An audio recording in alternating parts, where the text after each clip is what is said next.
আসসালামু আলাইকুম। নিশ্চয়ই আল্লাহর রহমতে সবাই ভালো আছেন। আলহামদুলিল্লাহ আমি ভালো আছি। তো অনেকদিন পর উঠানে ধান দেখে খুব ভালো লাগলো। তো আমি আজকে একটা ভর্তা করবো। তো ভর্তাটা সাধারণ কিছু দিয়ে ভর্তা করলে এতটা অসাধারণ হয়, সত্যি।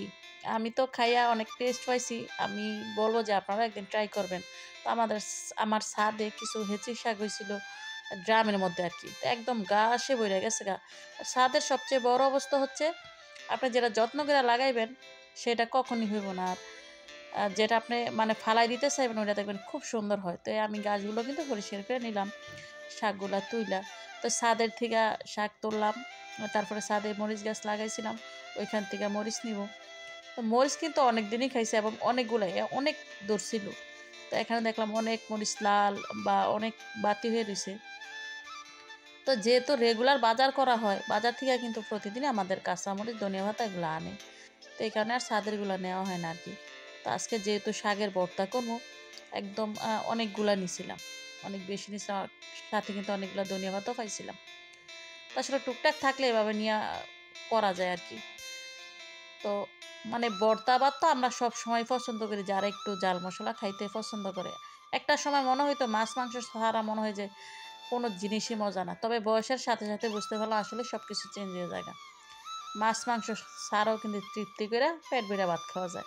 তো এই দেখেন প্রথমে কিন্তু আমি হেঁচি শাকটা দিয়া নিয়েছিলাম। তো শাকটা কিন্তু ভালোভাবে ধুয়ে নিয়েছিলাম, তারপরে মরিচগুলো বাইসেও দিয়ে নিয়েছিলাম, তারপরে দিয়ে দিলাম মরিচ, সাথে মানে 3 কোয়া বড় রসুনের কোয়া আর কি। এখানে দিয়ে দিলাম মরিচ আর পেঁয়াজ আর একটু লবণ। প্রথমে কিন্তু একটু তেল দিয়ে দিছিলাম ফ্রাই প্যানে। তো এখন কিন্তু ভালো করে একটু ভাজা ভাজা করে নিই। তো অনেকটা আমি আমার মেয়েরে বলছিলাম যে কয়েকটা মানে আয়না দিত, তবে অবশ্য বিলও না, এই শাকগুলো এখন আর পাওয়া যায় না। মানে গাছের ওষুধ দিলে সব একদম মারা যায়। তো দেখেন একদম ভাজা ভাজা করে নিয়েছিলাম সব কিছু। আর আরেকটা কথা বলি যে এই বাটনাটা যে কত উপকারী আসলে এটা বইলা লাভ না। সত্যি আমার বইসা বাটতেও সমস্যা হয়, তবে বাটনার মধ্যে কিন্তু যেহেতু ভর্তা একটু বেশি খাওয়া হয়, আমার মনে হয় যে বাটনাটা আনাতে একদমই সহজ হয়ে গেছে আমার ভর্তা করা।